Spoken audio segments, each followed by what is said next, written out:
ఎవడు ఫలాపేక్ష కాంక్షింపక బ్రహ్మార్పణముగా కర్మలను ఆచరించును అతడు తామరాకున నీటి బిందువులు అంటని రీతిగా పాపమున చిక్కుబడ్డడు.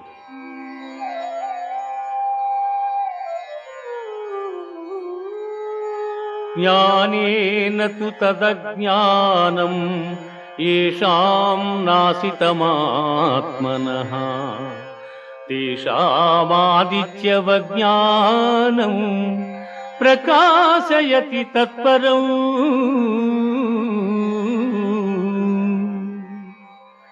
ఎవని అజ్ఞానము జ్ఞానము చేత నశింపబడును అతడికి జ్ఞానము సూర్యుని వలె ప్రకాశించి పరమార్థతత్వమును చూపును.